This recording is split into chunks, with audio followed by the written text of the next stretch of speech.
بسم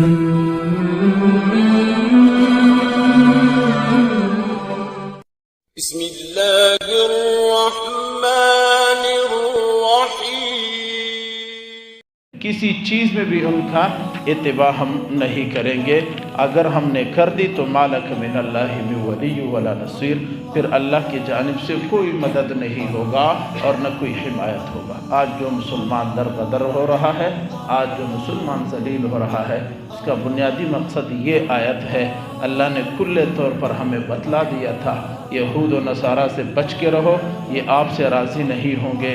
اگر یہود و نصارہ کے طریقوں پہ چلو گے، مالک من اللہ من ولی ولا نصیر، پھر اللہ آپ کی مدد نہیں کریں گے۔ اسی لیے تو آج اللہ ہماری مدد نہیں کر رہے ہیں۔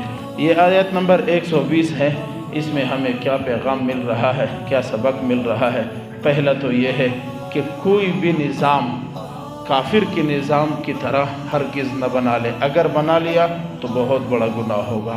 دوسرا یہ ہے کہ یہ جو کافروں کی آسائش ہمیں ملتے ہیں، کافروں کی جو چیزیں ہمیں ملتی ہے، حقیقت میں وہ ہمارے نظریات کو خریدنا چاہتے ہیں، ہمارے ایمانیات کو ان چیزوں کے واسطے خریدنا چاہتے ہیں۔ اور اس کے علاوہ ایک اور بات اس آیت سے مل رہے ہیں کہ ہدایت صرف اسلام اور قرآن ہے، اور کسی چیز میں ہدایت نہیں ہے۔ اور ایک اور پیغام اس آیت میں مل رہا ہے، کسی بھی باطل کے لیے، کسی بھی ناجائز باطل فرقے کے لیے یا مذہب کے لیے اپنا دین کا چھوٹا سا مسئلہ چھوڑنا بھی حرام ہے۔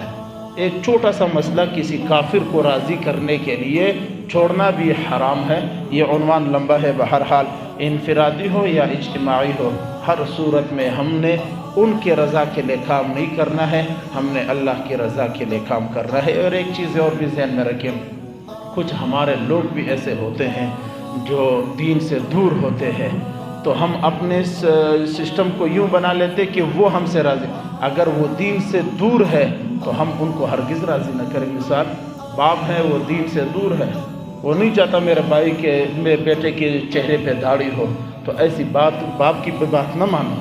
جہاں اللہ کی بات آ جائے، باپ غلط پر ہو، نافرمان ہو، پھر بھی اسے تسلیم نہ کیا جائے۔ ہاں، ادب کا دائرہ ضرور خاطر میں رکھیں اور پھر اپنے نبی کی سنت کو زندہ رکھیں۔ خلاصہ، کسی چیز میں بھی ان کا اتباع ہم نہیں کریں گے، اگر ہم نے کر دی تو مالک من اللہ من ولی ولا نصیر، پھر اللہ کی جانب سے کوئی مدد نہیں ہوگا اور نہ کوئی حمایت ہوگا۔ آج جو مسلمان در بدر ہو رہا ہے، آج جو مسلمان ذلیل ہو رہا ہے، اس کا بنیادی مقصد یہ آیت ہے۔ اللہ نے کل طور پر ہمیں بتلا دیا تھا، یہود و نصارہ سے بچ کے رہو، یہ آپ سے راضی نہیں ہوں گے۔ اگر یہود و نصارہ کے طریقوں پہ چلو گے، مالک من اللہ من ولی ولا نصیر، پھر اللہ آپ کی مدد نہیں کریں گے۔ اسی لیے تو آج اللہ ہماری مدد نہیں کر رہے ہیں۔ یہ آیت نمبر 120 ہے، اس میں ہمیں کیا پیغام مل رہا ہے، کیا سبق مل رہا ہے؟ پہلا تو یہ ہے کہ کوئی بھی نظام کافر کے نظام کی طرح ہرگز نہ بنا لے، اگر بنا لیا تو بہت بڑا گناہ ہوگا۔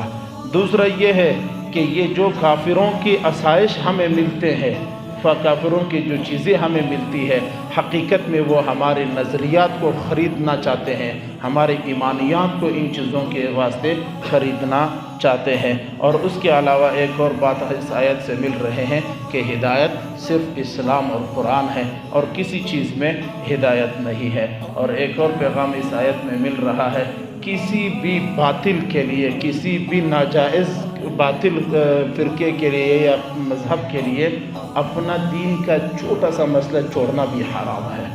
ایک چھوٹا سا مسئلہ کسی کافر کو راضی کرنے کے لیے چھوڑنا بھی حرام ہے۔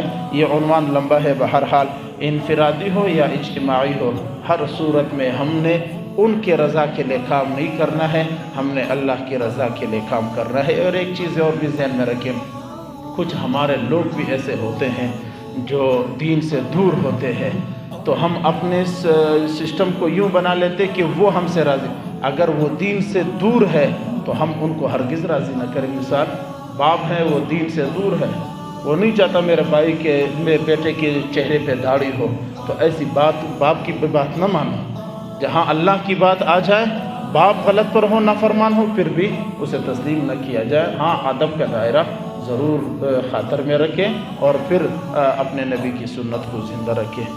خلاصہ